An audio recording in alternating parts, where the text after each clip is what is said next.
بسم الله الرحمن الرحيم ওয়ালাইকুম আসসালাম ওয়া রাহমাতুল্লাহি ওয়া বারাকাতুহু। আমাদের মালয়েশিয়া প্রবাসী আবু সুফিয়ান ভাই একটি প্রশ্ন বলেছেন যে ইসলামে হোমিওপ্যাথিক চিকিৎসা কি জায়েজ? সম্মানিত বন্ধুগণ, আল্লাহ রাব্বুল আলামিন আপনাকে আমাকে রোগ দিয়েছেন, তার ঔষধও দিয়েছেন। হ্যাঁ, ওয়াইদা মারিজতু ফাহুয়া ইয়াশফিন, আমি যখন অসুস্থ হই আমাকে শেফা দান করে আল্লাহ। হোমিওপ্যাথি, এলোপ্যাথি যে সমস্ত চিকিৎসা এবং কবিরাজি যে সমস্ত চিকিৎসা, মানে গাছগাছড়ার ঔষধ ইত্যাদি, এইগুলি চিকিৎসা হিসাবে জায়েজ যদি সেখানে কোনো হারাম বস্তু না থাকে। হ্যাঁ, যদি হারাম কোনো জিনিস সেখানে মিশ্রিত না থাকে তাহলে এইগুলি দিয়ে চিকিৎসা করা জায়েজ। শুধু মদ ইত্যাদি হারাম জিনিস দিয়ে চিকিৎসা করা ইসলামী শরীয়তে বৈধ নয়। আপনি যদি জানেন হোমিওপ্যাথি চিকিৎসায় কোনো হারাম জিনিস মিশ্রিত আছে তাহলে সেগুলি দিয়ে ঔষধ করা জায়েজ নেই। অনুরূপভাবে এলোপ্যাথি চিকিৎসাও যদি কোনো হারাম জিনিস থাকে সেইগুলি দিয়ে চিকিৎসা করা জায়েজ নেই। কারণ নবী করিম সাল্লাল্লাহু আলাইহি ওয়াসাল্লাম বলতেছেন যে ইন্না যালিকা লাইসা বিশিফা ওয়ালাকিন্না দা, যে কেউ যদি খামর দিয়ে অর্থাৎ মদ দিয়ে চিকিৎসা করে, আল্লাহ নবী বলেছেন ইন্না যালিকা লাইসা বিশিফা, এটা তো কোনো রোগ মুক্তি নয়, বরং এটা একটা রোগ। ইবনে মাজাহ এই হাদিস বর্ণিত রয়েছে। অনুরূপভাবে আল্লাহ নবী সাল্লাল্লাহু আলাইহি ওয়াসাল্লাম বলতেছেন ইন্নাল্লাহ আনজালাদ দাওয়া জাআলা লিকুল্লি দাইন দাওয়া, আল্লাহ রাব্বুল আলামিন রোগ দিয়েছেন এবং প্রত্যেক রোগের ঔষধ দিয়েছেন।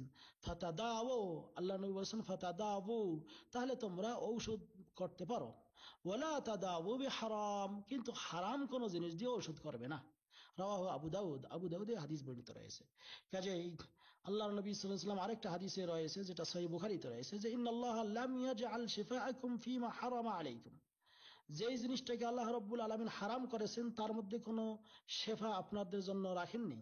কাজেই যেগুলো হারাম, সেই হারাম বস্তু দিয়ে চিকিৎসা করা যাবে না, তবে হালাল বস্তু দিয়ে চিকিৎসা করা যাবে। হোমিওপ্যাথিক চিকিৎসকরা যদি কোনো হারাম বস্তু দিয়ে চিকিৎসা করেন তাহলে সেগুলি ব্যবহার করা জায়েজ নেই, আর যদি হালাল বস্তু দিয়ে চিকিৎসা করেন সেটা জায়েজ। আমার জানা মতে যে হোমিওপ্যাথিক চিকিৎসা সেখানে হারাম সম্ভবত নাও থাকতে পারে, যদি থাকে সেটা ব্যবহার করা জায়েজ নেই। আর যদি হারাম থাকে তাহলে সেটা ব্যবহার করবেন না। হালাল যদি জিনিস দিয়ে ঔষধ দেওয়া হয় চিকিৎসা করবেন।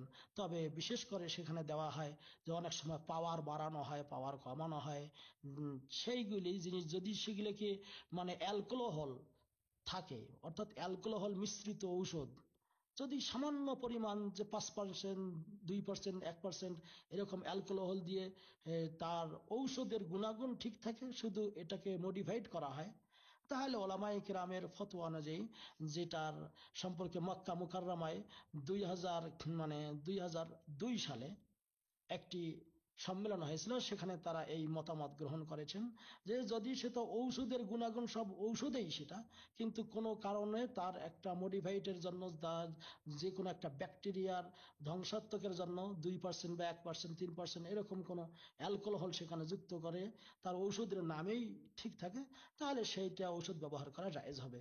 আল্লাহু আ'লাম বিসওয়াব। ওয়া সাল্লাল্লাহু আলা নবিয়িনা মুহাম্মদ। আসসালামু আলাইকুম ওয়া রাহমাতুল্লাহ।